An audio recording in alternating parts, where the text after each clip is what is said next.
Buenos días, profesor y compañeros. Soy Peña Guerrero Diana Laura y les vengo a hablar de hipótesis y muestreo. 2.5. Hipótesis. Una hipótesis es una proposición respecto a algunos elementos empíricos y otros conceptuales, y sus relaciones mutuas, que emergen más allá de los hechos y las experiencias conocidas, con el propósito de llegar a una mayor comprensión de los mismos. Según Iscara 2014, las hipótesis son explicaciones tentativas de un fenómeno investigado formuladas a manera de proposiciones. 2.5.1. Tipo de hipótesis. Distintos autores presentan una vinculación con la hipótesis y los procedimientos de validación y otros vinculan a la hipótesis con la elaboración de teoría. Utilizando procedimientos deductivos o inductivos. Las hipótesis inductivas se generan a partir de la observación de los fenómenos, del análisis de casos particulares, se van estableciendo generalizaciones y formulando proposiciones. Las hipótesis deductivas surgen por un proceso inverso. El investigador parte de la teoría, de una premisa general considerada como verdadera, de la cual va a deducir consecuencias observacionales. A las hipótesis de investigación también se les denomina hipótesis de trabajo y se definen como proposiciones tentativas acerca de las posibles relaciones entre dos o más variables. Hernández Fernández y Baptista 2004. Las hipótesis de investigación pueden ser hipótesis descriptivas. Las hipótesis descriptivas son proposiciones del valor de las variables que se va a observar en un contexto o en la expresión de otra variable. Hipótesis correlacionales. Son aquellas que se establecen relaciones entre dos o más variables, permiten determinar si dos o más variables están asociadas entre sí y su grado de asociación estadística. Hipótesis comparativa. Las hipótesis comparativas se diseñan en investigaciones orientadas a establecer comparaciones entre dos grupos. Pueden ser parte de estudios correlacionales si establecen que hay diferencia entre los grupos. Hipótesis de causalidad. Indican cuál de las variables puede ser considerada como causa, predictora o variable independiente y cuál puede ser considerada efecto, variable dependiente u observada. De acuerdo con la cantidad de variables que contiene la hipótesis, esta puede clasificarse en hipótesis causales bivariadas, en las que solo se interviene una variable causal y otra dependiente. Hipótesis causales multivariadas. Se plantea la relación entre algunas variables independientes y una variable dependiente. También puede plantearse la relación entre una variable independiente y varias dependientes. Están las hipótesis nulas, se utilizan en el procedimiento de refutación de la hipótesis y se basan en el test estadístico de la hipótesis nula y solamente en los estudios cuantitativos. Hipótesis alternativa. Estas hipótesis generalmente ayudan a argumentar cuando la hipótesis se ha puesto a prueba y no tiene resultados concluyentes. 2.5.2. La hipótesis en investigación cualitativa. Moreno 2013 considera que la importancia de la hipótesis en una investigación proviene del nexo entre la teoría y la realidad empírica, entre el sistema formalizado y la investigación y que, en tal sentido, la hipótesis sirve para orientar y delimitar una investigación, dándole una dirección definitiva a la búsqueda de la solución de un problema. En efecto, uno de los propósitos cumplidos por la hipótesis es servir de ideas directrices a la investigación. Kerlinger, 1996, quien considera la importancia de la hipótesis por tres razones. Una, son instrumentos de trabajo de la teoría. Dos, son susceptibles de demostración en cuanto a su falsedad o veracidad. Y tres, son poderosas herramientas para el avance de conocimientos porque permiten a los científicos percibir el mundo desde afuera. Bejar, 2008, considera que trabajar con hipótesis tiene las siguientes ventajas. El trabajo está delimitado. Se contribuye a poner un eslabón más en el conocimiento previo. La hipótesis es fundamentada en teorías previas. El investigador que no formula hipótesis está dispuesto a aceptar cualquier resultado.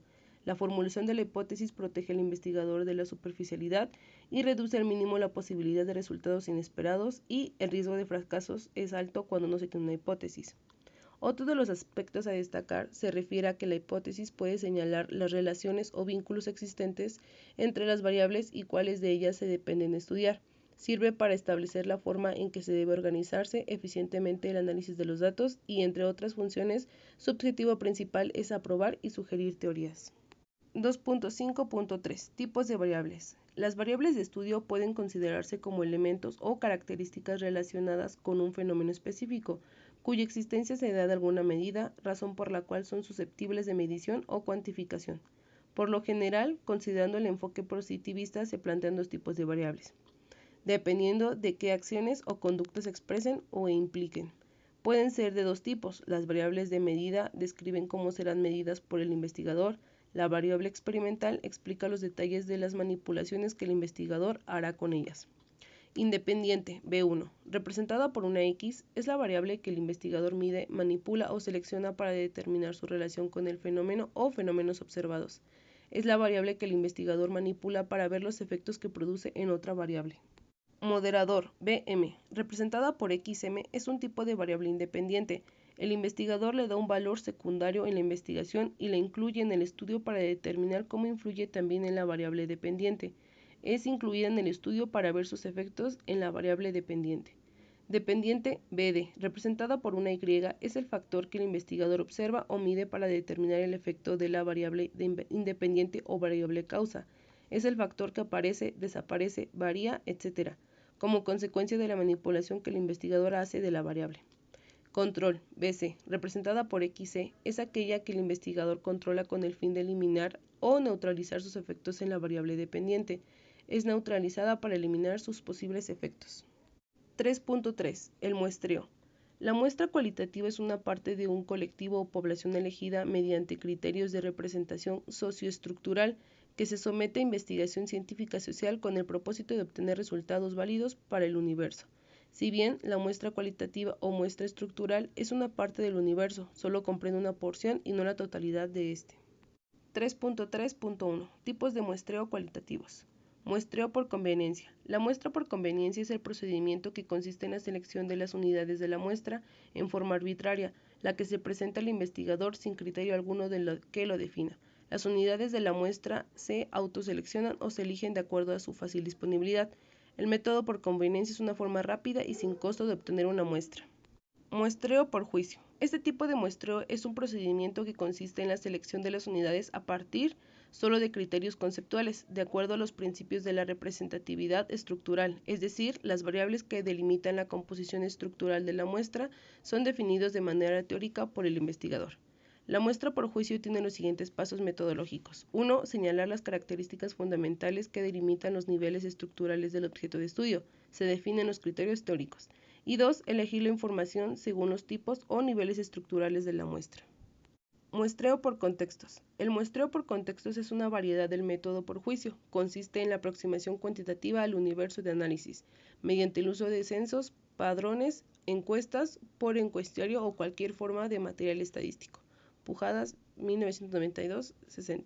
La muestra por contextos tiene los siguientes pasos. 1. Especificar la lista de características más importantes que delimitan los niveles estructurales del objeto de estudio. 2. Conocer la distribución estadística de estas características de la población.